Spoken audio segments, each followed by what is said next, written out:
бүхэнд энэ өдрийн мэндийг хүргэе. За бид нар маш чухал асуудал дээр ажиллах гэж байгаа. Энэ одоо хүүхдүүдийн үдийн цай хөтөлбөрийг 2024 онд Улсын хурлын эмэгтэй гишүүд одоо үдийн хоол хөтөлбөр болгож төсвийн тодорхой хэмжээгээр нэмсэн.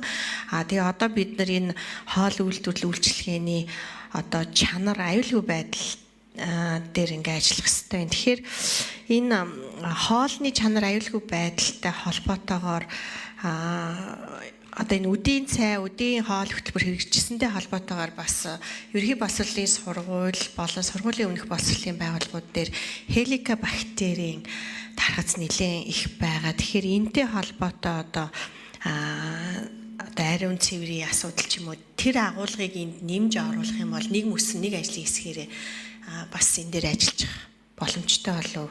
Тийм учраас ийм агуулга энэ ажлын хэсгийн одоо энэ зорилго дотор оруулах ийм энэ одоо яг энэ тогтоолын нэгдүгээр зүйл дээр нэмж оруулах ийм саналтай байна.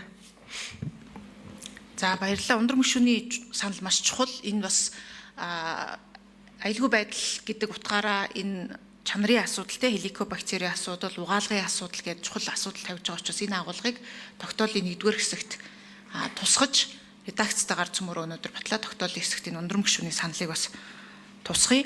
Энэ юу юм бэ лээ? Отгоны Саранчулуун гишүүн бас асуулт санал хэлэх гэж та бүхэн оруулаарай. Тэр хүртэл ерөнхий боловсролын сургуулийн хоол үйлдвэрлэл үйлчилгээний тухай хуулийн үнэлгээ хэрэгжилтийн үнэлгээ бол гарцсан боловсролын яамнаас захиалаад хийлгэсэн юм байлээ. Би тамгын газраараа хийлгэх гээд байж хийцэн. Тэгээд бис альбом бичгээр хандаад боловсролын яамнаас энэ хуулийн хэрэгжилт юун дээрээ тоглодоод байна гэдгийг удахгүй өгөөд гишүүдтэй бас өгье гэсэн байгаа.